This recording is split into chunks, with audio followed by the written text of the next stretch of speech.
Uh, Thanks to the organizers, Kavita and Deepa, for having me here. Uh, yeah, so, my training is as a quantum mechanic, and this is newfound passion, so apologies in advance if I say something which is too blasphemous or too trivial, but I hope it's going to be interesting nonetheless. Okay, so this, I'm going to talk about evolution, mainly the formalism of adaptive dynamics, which I'll come to shortly, in high-dimensional phenotypic spaces. I'm currently at IIT Madras. Yeah, this work was done in collaboration with the guys at UBC, Michael Dubelli and Slava Ispalatov. Okay, so the kind of questions I'm interested in, or I'll be asking, is that is evolution predictable? And as the previous speaker referred to, well, the answer depends. But I'll be mainly considering, is evolution in high-dimensional phenotypic spaces predictable? And of course, the I should say the holy grail of adaptive dynamics are, okay, yeah. So this is basically inspired from, the predictability of evolution is inspired from Stephen Jay Gould, who says if we were to rewind the tape of life back to the origin of life and rerun it again, what sort of a biodiversity we'll have, especially something like human intelligence or something. Okay, so to formulate this question more quantitatively, I would ask that what is the nature of the typical evolutionary trajectory in a complex high-dimensional phenotypic space? I'll make that more quantitative and more formal later on. And of course, the central question in evolution, how so many species arise, or what are the mechanisms for biodiversity? I'll be dealing mainly with yeah, I'm not from this background, but I'll be dealing with asexual reproduction, so I don't know whether I can call them species, so to speak, but yeah, I'll just stick to this definition.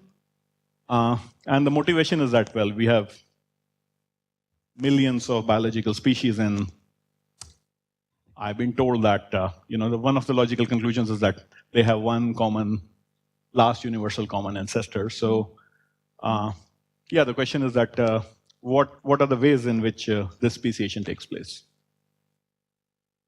Okay, so how I define the species mathematically is going to be some sort of distributions. Presumably the biologists go out in the field, they measure the color, the beak size, the wingspan. They have these histograms and then they plot it. And essentially, one mode or a unimodal distribution is a species, and I am going to see how does this unimodal becomes bimodal or multimodal. Okay, this is a photo from some lake in Africa. These are called cyclides. These are one of the scenarios in which rapid speciation takes place. Not all of these use this habitat in the same way, but they co-occur, and the rate of speciation is very rapid. Okay, so to summarize, the questions I'll be interested in is how does a typical sequence or evolutionary trajectory of phenotypic changes, the typo here, look like? And how does this splitting of a unimodal population into a bimodal or a multimodal population occur? And I'll be dealing with this sort of speciation or mechanism occurring in the same geographical location. Yeah, so one view is that you start with the population and you put them into different ecological niches or geographical regions, and the environment has an effect on this population, and then this is how these modes change into different species.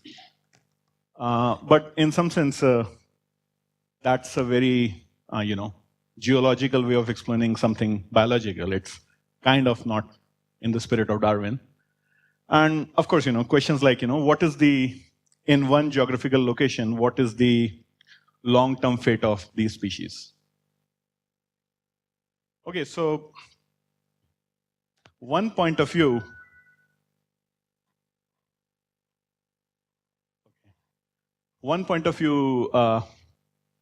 of evolution is evolution as an optimization process. I have some sort of a fitness function, and I'm trying to maximize fitness. So just for clarification, I might be using maximizing fitness or minimizing fitness interchangeably. As physicists, we're trying to minimize certain things which you guys might want to maximize. So, yeah. So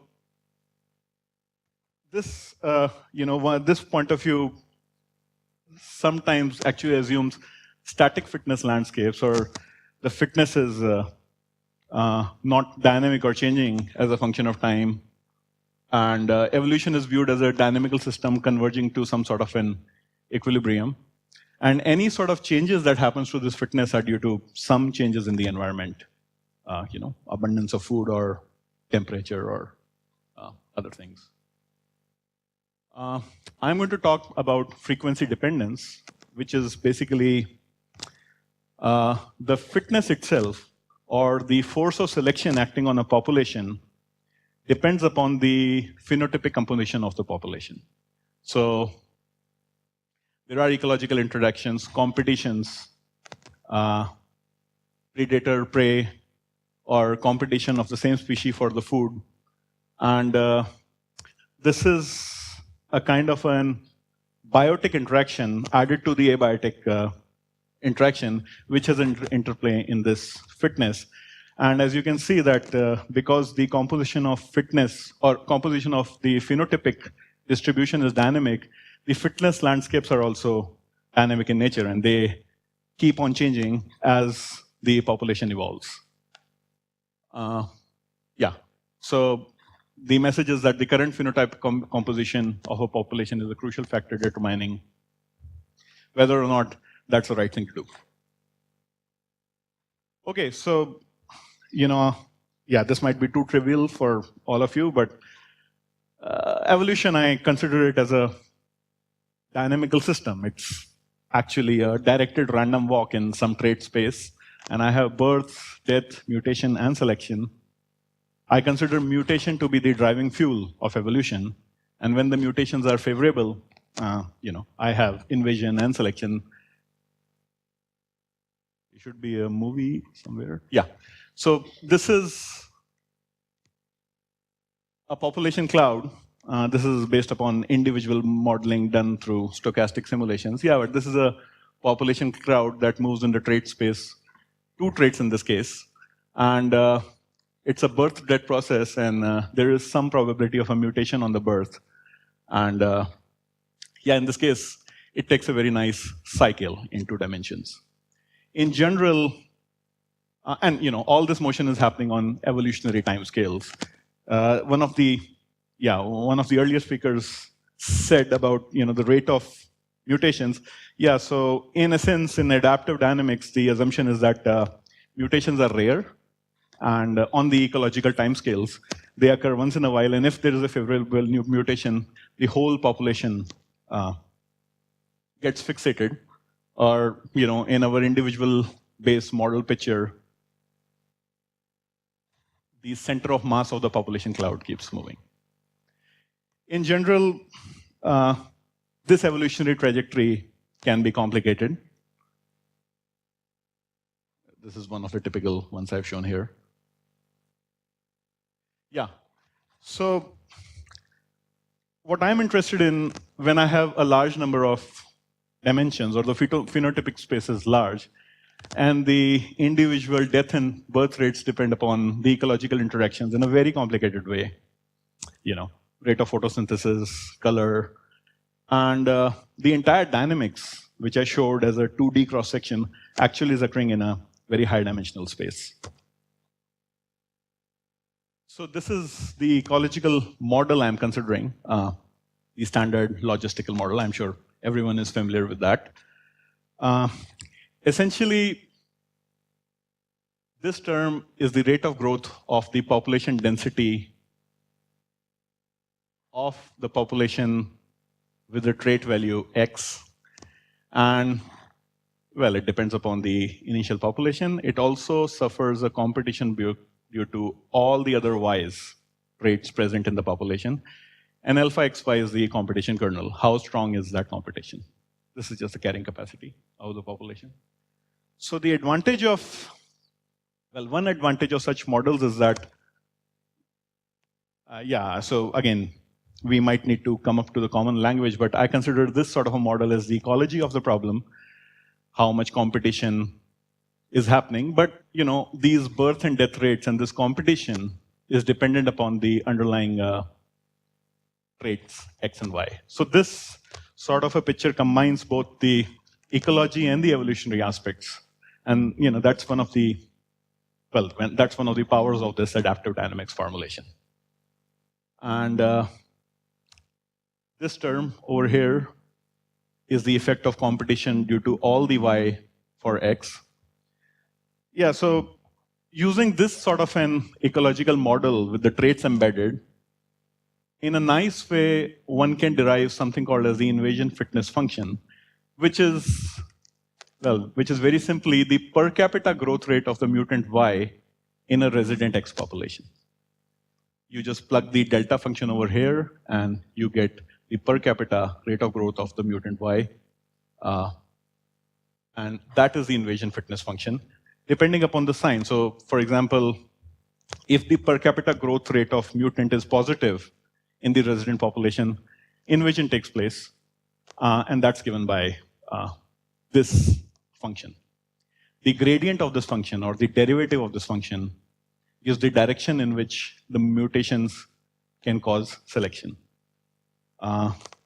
It can't occur in all directions, but yeah, this, the sign, one way to see this is to just Taylor expand this function at a value of y very close to x, and then the first term is going to be, in the Taylor expansion, is going to be this derivative. Depending upon the sign of the derivative is going to give me the direction of this selection gradient. Yeah, so once I have the selection gradient, I know the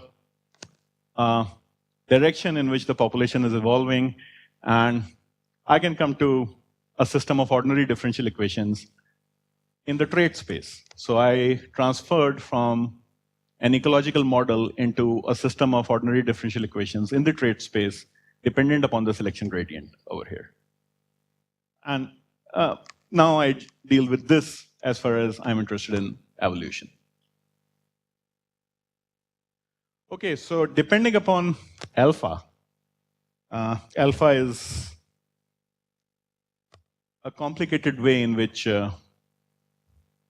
these things interact.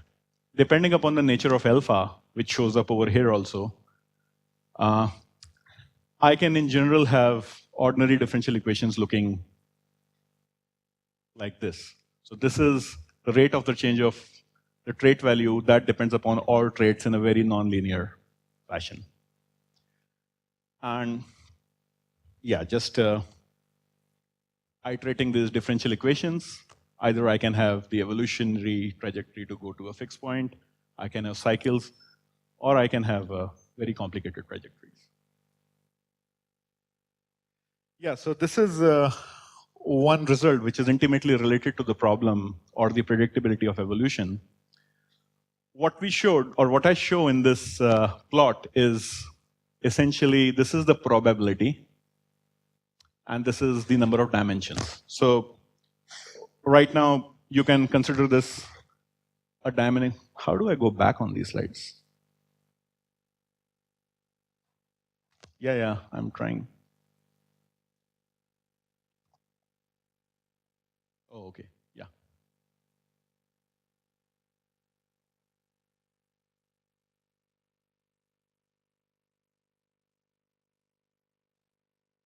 Yeah, this is happening on evolutionary timescales. So, oops.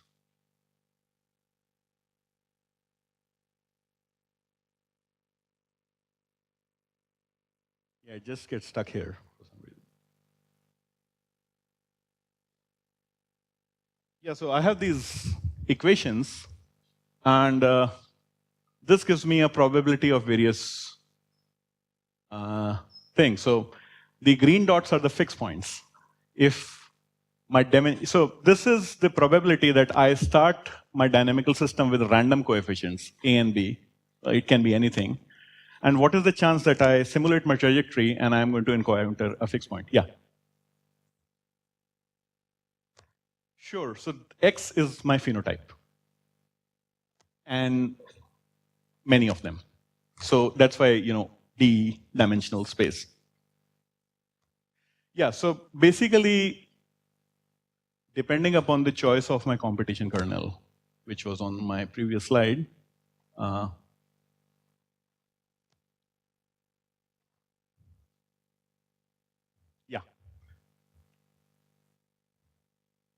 This was my alpha, XY. This is the way how phenotypes are interacting with each other. That can be some, in general, a complicated function. And my selection gradient, which basically tells me what is the direction in which invasion can occur, or in other words, in adaptive dynamics parlance, evolutionary trajectory can go. So evolutionary trajectory goes mutation, fixation, again mutation, favorable mutation, selection, fixation. That's how the whole population cloud is moving. This function, or the gradient of the fitness function, which tells me what is the favorable direction of this population cloud to move. And this is dependent upon my alpha. So you can put your favorite alpha, some complicated function in over here. Make sure it's non-linear enough so that I can do some interesting things out of it. And I get my, so this gradient of the fitness function gives me the change in the value of the phenotype. And I just scale it with time, so I get a differential equation, how much the phenotype is changing as a function of this gradient. What is that? X cube is, we chose the carrying capacity to be 4th power of the phenotypic function, just so that these equations remain bounded in some sense. So if I don't have this x cube term, then I'll have these equations going or blowing up or something like that. So this is, in some sense, you can, well, in physics language, this is some sort of a potential, which is keeping all these trajectories confined to something. But the bottom line is that if I have some reasonable carrying capacity over here, this term was coming from the carrying capacity. This term was actually coming from this function over here, the cubic function. So as long as I have reasonably bounded trajectories, nonetheless the trajectories are bounded, but they can be chaotic. They can twist and turn, go in various directions, and not go to a fixed point or a limit cycle. So even for a bounded system, I lose predictability. That's the message. Yeah.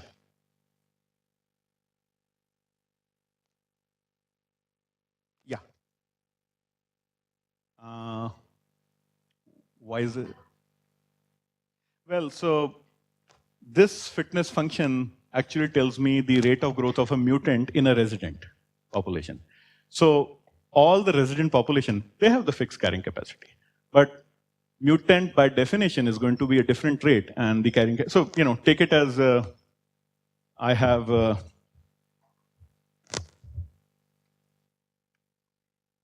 This is the abundance of food or something, and this is my trait value. This is some beak size, size of the beak. If I can draw the bird or something. So this would have some sort of a function, which would be maximum for some optimal beak size. I'll have the most food. So initially the population, if it is here, the selection is going to drive the beak size to this value.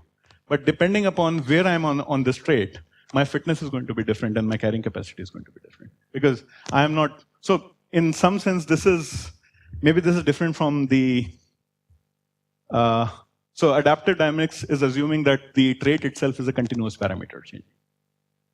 So it can take infinitesimally small incremental values too. But depending upon the value of the trait, I'll have different propensity or likelihood of taking that food. it maximizes at some, it might be that,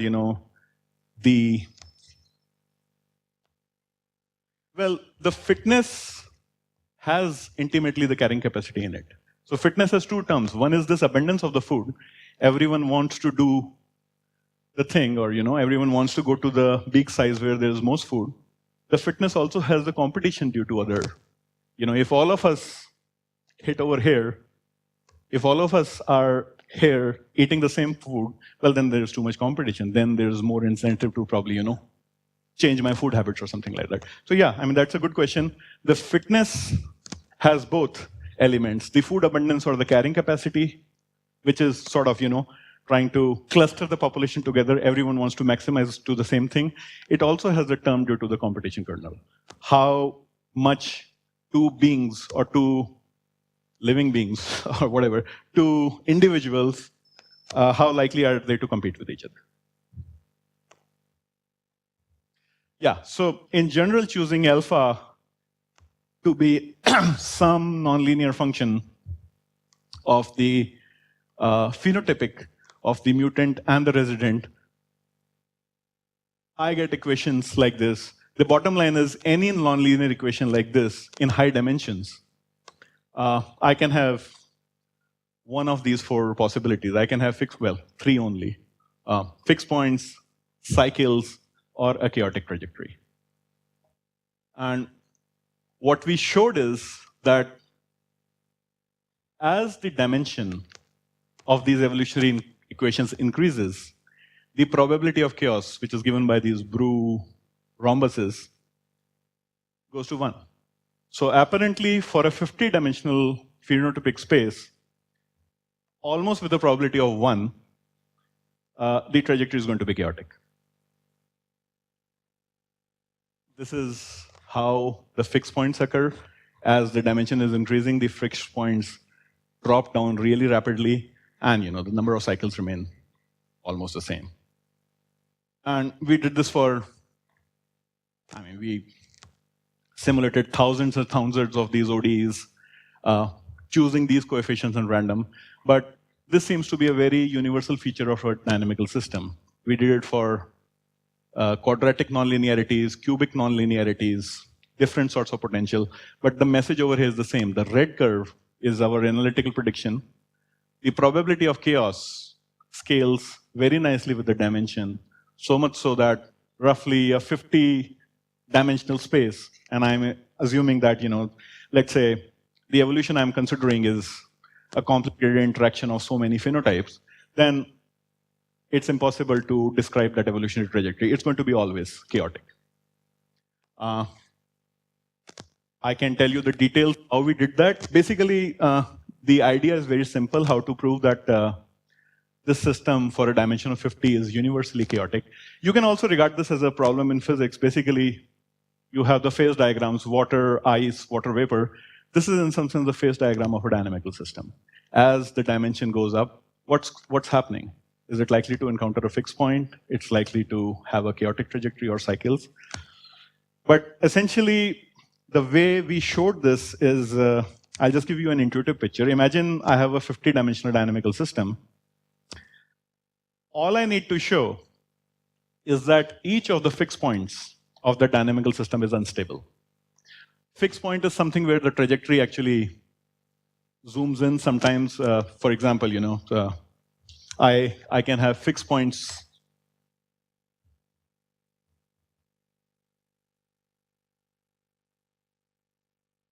Yeah, so a cycle is something which we see in the solar system. It's just going on and on. Fixed point is when you have a damped harmonic oscillator, spring and a mass with friction.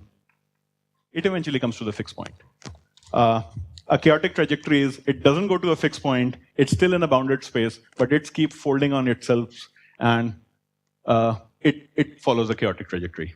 So for a dynamical system, if I can show that each of the fixed points is unstable, that means the trajectory is not going to that fixed point, it goes near that fixed point, again jumps somewhere else, and that's how we showed it, that the probability that each of the fixed points is unstable in high dimension is very high, actually close to 1. Yeah, so this is one of the examples of what I'm saying, a trajectory which is actually predictable. It's just happening in two-dimensional phase space, phenotypic space. It's just following a cycle. I start from any point, and I basically, this is the individual based model. I keep on going on a cycle. It just gets boring after a period of time. As opposed to a chaotic system. Here I designed my adaptive dynamics to follow a chaotic system, which actually I've proven to you that in high dimension, any system will be a chaotic system. But just to have a schematic of this, yeah. So this is a very famous chaotic system, the Lorenz attractor, where the trajectory never goes to a fixed point. Neither it's following a predictable periodic trajectory. It just does what it does. 2 points, actually, 2 points on the trajectory starting from the same condition. They are in different phenotypic spaces as my evolution is going on. So at least the conclusion of the first part of the talk was that, well, if I have a complicated enough evolutionary equation, multidimensional phenotypes, my evolutionary trajectory with high probability is chaotic. And that puts seriously in doubt in actually the predictability of evolution. Evolution can still be predictable in special circumstances, or if I'm in some low dimensional phenotypic space. But in general, if I have a really high dimensional system, then these trajectories are chaotic. Okay, so that was interesting, but more interesting thing is how do we study adaptive diversification or diversification through these sort of models? Again, I'll be more interested in sympatry or diversification happening in the same geographical location. And I've been told as recent as 30 or 40 years ago, these things were thought to be heresy or blasphemy, and people actually said that sympatric speciation has to be ruled out. But yeah, essentially the mathematical problem is what I described. I have a unimodal population, and I want to see that this unimodal population, through some biotic interactions. Remember, I am not interested in abiotic or environmental changes because there's the same geographical location. Through biotic interactions, how does this splitting happen? So in some sense, this is the schematic in one dimension, which I already sort of explained over there. Yeah, so this is a fitness minimum. This is a physicist's fitness minimum. You can regard this as you want to maximize this function, basically. And this can be, in some sense, your food abundance. This is a trait, and everyone wants to do this thing.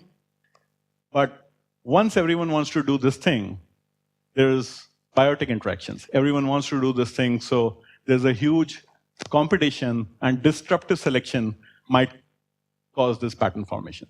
So essentially, this problem of speciation in the same geographical location boils down to studying this pattern formation, where these forces of splitting dominate over the forces which leads this population cloud to an equilibrium.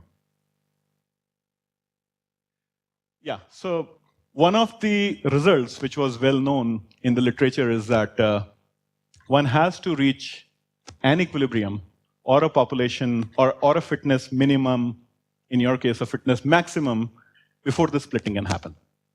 This can be seen through just Taylor expanding this fitness, invasion fitness function. Remember, this was giving you the per capita growth of a mutant in a resident population. I Taylor expand this thing. Well, the per capita growth of X in X is 0. I assume the population reaches an equilibrium, the mutations are so rare, population reaches some sort of an equilibrium, and then the mutation happens. So this guy goes off. For this guy to be positive, one way to make this guy positive, of course, that depends upon the sign of this. But the first term only tells me the direction from which the mutant can invade. Imagine if this term goes off, 0. The second term I have is a quadratic term, and this is a square. And that means that the mutants can now invade from both the sides. This is precisely happening in the... There's no second speaker, so I might as well go for 10, 15 minutes more. 10 minutes? Okay, yeah.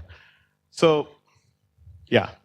So this was basically invasion happening once the population reaches an equilibrium. Yeah, this lineage started from somewhere here and it split into 2 branches. Yeah, and you get rapid speciations depending upon the details in one dimension. One lineage becomes many lineages. So yeah, the conclusion of this part is, diversification has to occur at equilibrium points. The population reaches equilibrium points, which we saw mathematically through this equation. Only when this guy is 0, invasion can happen from both directions. Yeah, so these models people have used to even study language, even fashion. I mean, size of the skirts or something, I don't know what happens. Yeah, so this is one of the evolution of languages. But, combining the first 2 parts of my talk, we sort of reach a paradox. I told you that, in the first part of my talk, I told you that, well, with high probability, the chaos or the probability of finding the evolutionary trajectory to be chaotic is 1. That means it doesn't reach an equilibrium point. It always is twisting, turning, folding upon itself.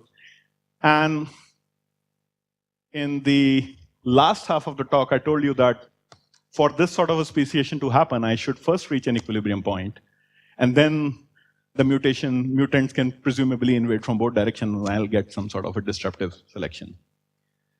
So, yeah, we extended this speciation to higher dimensions, and it's actually pretty simple to see. Well, this is one of the examples. This is the trajectory, the complicated trajectory I showed you. It is not evolving. This is one dot is some, I don't know, simulation of 1,000 points. And the same sort of adaptive dynamics, when I include the terms due to competition, I get diversification. So, and this all depends upon the nature of my competition. As long as I introduce some competition term over here, I get diversification over here. And this is actually happening without reaching the equilibrium point. This is happening in this complicated chaotic trajectory, and this sort of a population from unimodals to, I don't know, many modes is showing up. And actually, because I have to keep it to some time. Yeah, so this is one more example. The cyclic thing we saw. This goes to 4 types of species or population clusters. Eventually, it should go to 4. But yeah, I'll be happy with 3 as well. Yeah. Yeah, so it's not very hard to see how this is happening. This was in one-dimension case, where to have the higher powers of the Taylor expansion, remember y is very close to x, so this term would only be significant when this guy becomes 0. I needed this guy to be 0, but in higher dimensions, all of these are vectors. All I need is this vector to be orthogonal to this vector. This need not be 0. So what I mean to say is that this vector gave me the selection gradient, or the direction where the population was evolving. But there are n minus 1 other directions in the plane orthogonal to it where this guy can kick in and cause diversification. And this is given by the second order derivative, or the Hessian matrix. What's happening in higher dimensions is that I need this guy to be positive for the diversification to happen. And the necessary and sufficient condition is that it should not be negative definite. As long as my Hessian, or the second order matrix, is negative definite, there would be no diversification. And this is precisely what the competition is doing. The competition term over here, there should be a negative sign here. I apologize. The competition term over here, basically what it means is that this makes competition to be more disruptive and powerful. There's more incentive adding this term for me to be different than my partner, and that is causing precisely this sort of a diversification. Okay, so as a final thing, there are some interesting consequences of this. At least in physics, one of the triumphs of any sort of a microscopic study is if I can make some macroscopic predictions. I attempted to answer a few questions, origin of diversification or the predictability of evolution. some interesting things which we are still to understand is happening over here, where, yeah, just look at the first movie. Population splits into 4 things, and then it somehow reaches some sort of a quasi-equilibrium. It gets stuck. Over here, it doesn't do anything, it's frozen, and it sort of has a ratchet effect. We don't understand that, but this is something, maybe this is a signature or something which is called as a punctuated equilibrium. I don't know much about it, but the idea is that the evolutionary changes remain frozen for a long time, and probably this is precisely what we are seeing over here. There are some other interesting things which, maybe experts can tell me. As I increase the mutation size in these models, my population again gets frozen, which is again a very paradoxical effect. I neither know the mathematical reason for it, neither I know the biological significance for it. But this is the same movie as the last movie, but as I increase the size of my mutation, this apparently chaotic trajectory in the previous slides, this just gets stuck on a point. I mean, again, this is some sort of a biological equilibrium which is emergent. Yeah, but I don't even know the math behind it, let alone the biology. But, okay, so this was the summary of the talk.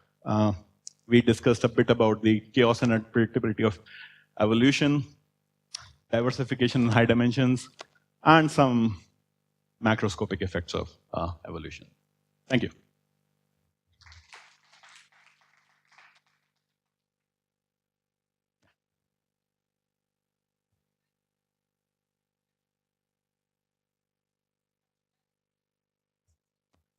About the first part? About the first part? Yeah.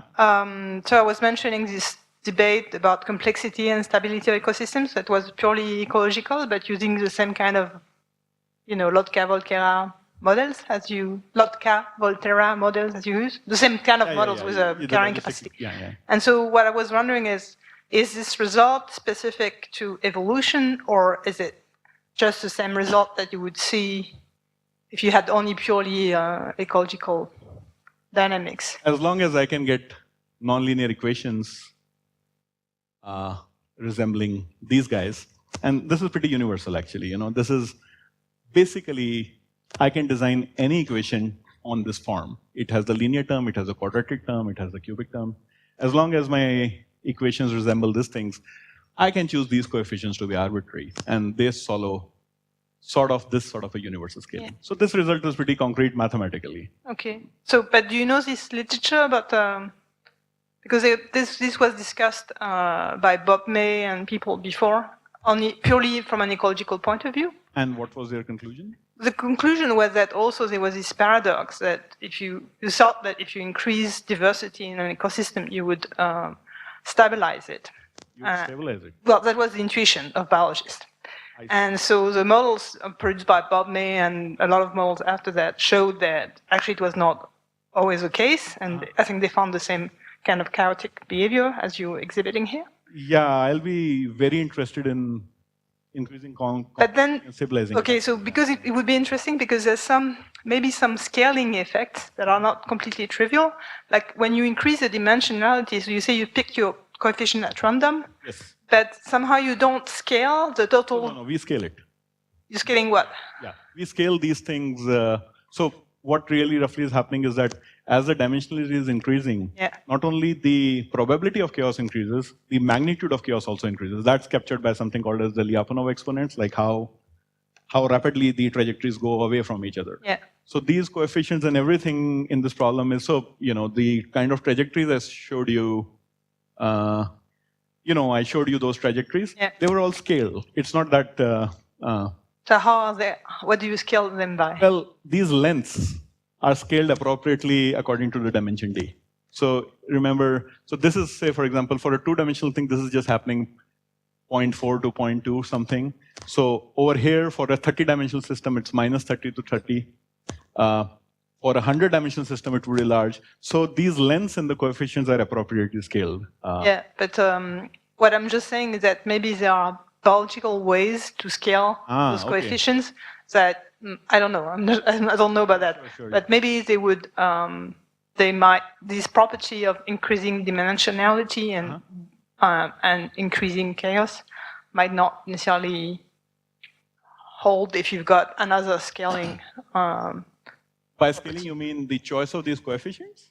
Yeah, here's a completely arbitrary. Yeah. But if you had a real model of competition with resources as you draw here, maybe there's another trait evolving, which is not only the position of your big size, but the variation of big size within, within a population, or the width of the resource you can exploit with this big size. And maybe with those explicit ecological interaction, this introduces another type of scaling in the system. That if you had more types, maybe the width of the niche of each type is changing as well, and maybe this will just break this property. I don't know. But yeah, I'll have to think. But these coefficients were taken absolutely randomly, so I'm not sure why should choosing them totally randomly not cover your case. What I'm saying is that maybe this property is due to the fact that they are random and scaled in some way. And but we chose them random, and we did this simulations for thousands and thousands. Yeah. But what I'm saying is that in biology, maybe they're not random. I see. In biology, they might be very specific or something. Yeah. So look, if biology picks one of those 1,000 dynamical systems, which anyways was not chaotic, then that's how it was meant to be. I mean, yeah. So so these are statistical results. For one matrix or one dynamical system out of 1,000, this is not chaotic. This would still go to a fixed point or something. If biology picks those coefficients, then this is assuming modulo that. Let's see how far we can get statistically. Statistically, if these coefficients are random, if I have, individuals interacting in complicated random fashion, this is what I get out. So I did not get, so on the second part? Yeah. I did not, the one about diversification. So I'm not sure I understood why it was, when you say that you have to have orthogonal thing to have a null gradient, basically. Yeah. I'm not sure I understand why it is why it has different implication than in the one-dimensional case in terms of branching. You stare at these two equations, okay? Yeah. This is in one dimension, and this is in multiple dimensions. Yeah. In one dimension, anywhere you get this second order derivative, that is sort of a diffusive process, how well this guy is spreading in some sense. It's a, splitting kind of a thing. For this guy to become significant in this Taylor expansion, I demand that this should be 0. Yeah. Otherwise, this will always be dominate because, the mutation is very close, infinitesimally close to the resident rate. So if this guy survives, then this guy is a second order term, I always this I got reject, right? So the second one that... second one, now it's happening in multiple dimensions. So for this term is the first order term now. This vector gives me the direction of the population moving in that space. And this is the diffusion term. Yeah. For this vector to be 0, it is not required that this guy be 0. If this vector is perpendicular to this vector, then this whole term can become 0. Yeah, right? I got. But why is it so that means that easier? I don't need to reach an equilibrium. I can be, so this guy being 0, this is the equation that sets up in adaptive dynamics. So this guy needs to be 0, or in one dimension I need to hit an equilibrium and then I'll split out into 2 branches. In higher dimensions, I don't need to go to an equilibrium. There always exists n-1 other directions where I can have a propensity to diversify. And this is given by this. But it is an equilibrium in the sense that it's not, still on the systems there's no directional selection. In this multivariate component, you've got different species or groups, and the fact that this term is 0 means that it's not, there's no directional change in the community, if you want. No, there is directional change because see, the trajectory is still going to evolve It's just not going to diversify. Okay, maybe I have to So go, but you pick your y. But if it's orthogonal, yes, it means that this whole term is not making this whole term is not making x changing. Yeah, I think I didn't explain it to you well. Okay. These two are orthogonal for a very specific y. Yeah. In other directions, this is a non-zero term. So the population is still evolving, but there exists directions, according to this y, where this guy becomes 0 and this guy sets in. Okay. So there are directions where I move as a population cloud, but there are n-1 other directions when these two guys become 0, and those directions are the directions which give me diversification. So both the factors are happening simultaneously. The population is moving because of this when this is non-zero, and when I have the plane of n-1 directions, this sets in, and diversification happening. So both the effects are there present in this equation.